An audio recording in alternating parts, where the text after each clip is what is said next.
Bismillahirrahmanirrahim. Assalamualaikum warahmatullahi wabarakatuh. Halo adik-adik semua, kabar? Nah, sebelum itu, kakak ingin memperkenalkan diri terlebih dahulu. Eh, Perkenalkan, nama kakak Fauzia Fania, eh, dengan NIM 2104040501043, kelas BKC dari jurusan Psikologi Pendidikan dan Bimbingan, Fakultas Ilmu Pendidikan Universitas Negeri Makassar. Nah, kali ini kakak ingin membawakan materi layanan BK klasikal. Nah, adapun judul yang akan kakak bahas pada kali ini adalah lulus SMA mau kemana. Nah, pastinya kelas 3 SMA sekarang pasti memikirkan mau kemana setelah lulus. Nah, setelah kelulusan kelas 3 SMA, effortnya pasti masih terasa, tapi mungkin tidak berlama-lama, karena setelah itu masuk masa-masa kebingungan mau kemana setelah tamat. Ketika masih SMA, hal ini mungkin belum terpikirkan dengan jelas karena masih terfokus untuk belajar materi-materi pelajaran di sekolah dan juga tuntutan harus mencapai nilai tertentu agar dapat lulus ujian akhir nasional. Nah,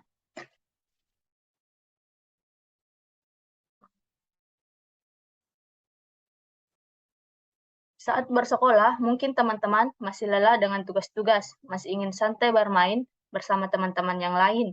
Tetapi mungkin tidak berlama-lama karena setelah itu masa kebingungan. Sekarang setelah lulus, pertanyaan-pertanyaan itu mungkin bergertak dalam pikiran kalian. Nah, hal apa sih yang terpikirkan setelah lulus SMA mau kemana? Nah, yang pertama itu ada menikah. Nah, mungkin di beberapa daerah di Indonesia atau di antara teman-teman sekalian masih sering kita jumpai bahwa anak-anak perempuan tamat SMA hanya menunggu dilamar. Namun tentunya menikah bukanlah pilihan yang bijaksana karena menikah menuntut kematangan emosi, sosial, psikologis, mengingat tanggung jawab yang dipikul sebagai individu yang menikah juga akan besar sekali.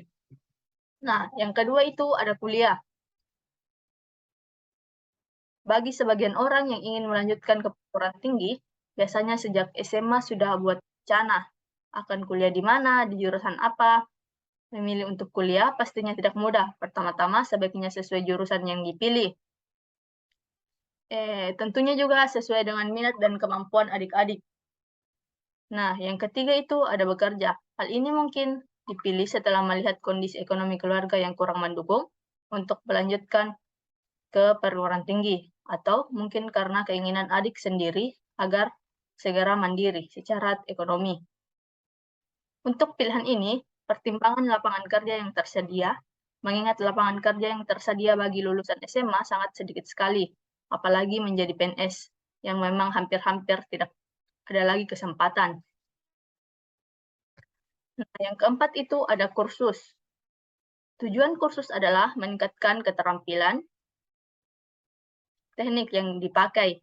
Jadi, kursus lebih banyak praktek daripada teori, bahkan sering dilengkapi dengan magang atau praktek kerja.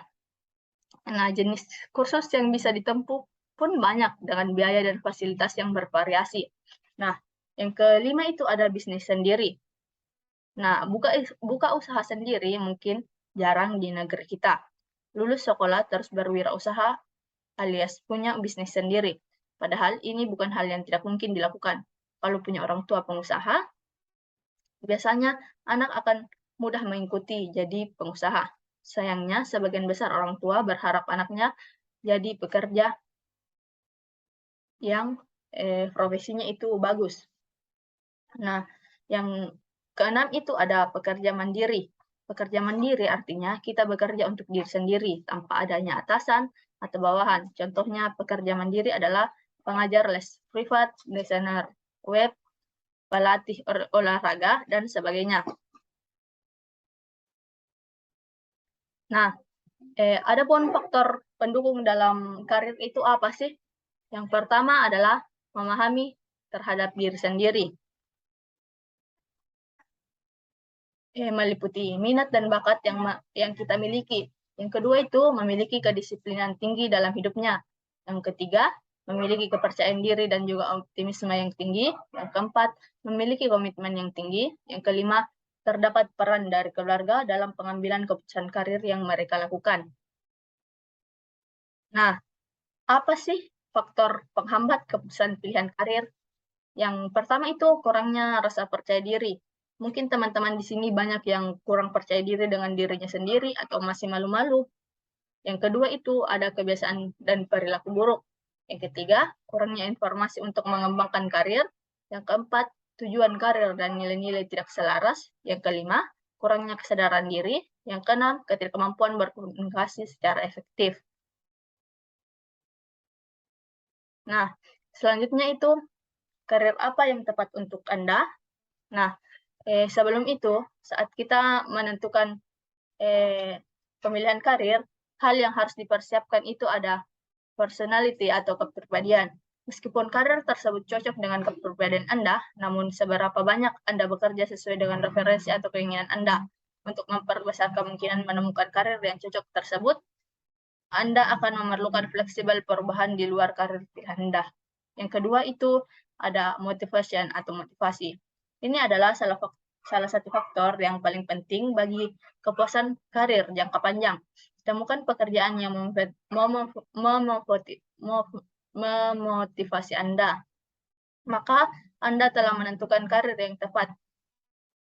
Yang ketiga ada skill atau keterampilan. Memiliki keterampilan yang tepat adalah kunci untuk membuka pintu ke banyak karir. Keterampilan yang Anda peroleh adalah hasil dari kemampuan atau bakat bawaan yang dikembangkan oleh setiap pelatihan yang Anda terima. Nah, yang keempat itu ada values atau nilai-nilai. Hal ini mungkin termasuk gaya hidup yang Anda inginkan, keyakinan Anda, agama, atau panduan etika yang Anda ikuti. Nah, jenis organisasi atau orang yang ingin Anda bekerja untuknya, dan produk atau jasa yang ingin berkontribusi dengan Anda. Nah, yang kelima itu ada constraints atau kendala. Kendala termasuk komitmen keuangan atau keterbatasan, lokasi geografis di mana Anda dapat bekerja, tanggung jawab keluarga, cacat fisik atau pembatasan, serta kualifikasi pendidikan Anda. Yang keenam itu ada abilitas atau ambisi. Nah, apa tujuan jangka panjang Anda? Ini mungkin termasuk pertanyaan seperti bagaimana dan kapan Anda ingin memulai menikah, berkeluarga, dan bagaimana Anda menginginkan satu pekerjaan tunggal seumur hidup. Nah, yang kelima itu ada kesempatan. Memutuskan apa yang ingin Anda lakukan dan tidak ada gunanya kecuali kesempatan bagi Anda untuk mengejar. Nah, selanjutnya itu ada cara sukses dalam pemilihan karir. Nah, memiliki tujuan sukses dalam berkarir tanpa bertindak sama halnya seperti bermimpi di siang bolong. Tak peduli seberapa besar mimpi Anda dalam berkarir, semuanya tak akan berubah jadi nyata sampai Anda bertindak. Berikut 7 kunci dalam cara pemilihan karir. Nah, yang pertama itu ada sikap positif. Yang kedua, percaya diri. Yang ketiga, kebiasaan positif. Yang keempat, buat pilihan positif. Yang kelima, imajinasi kreatif. Yang keenam, gigih. Yang kedelapan adalah punya tujuan.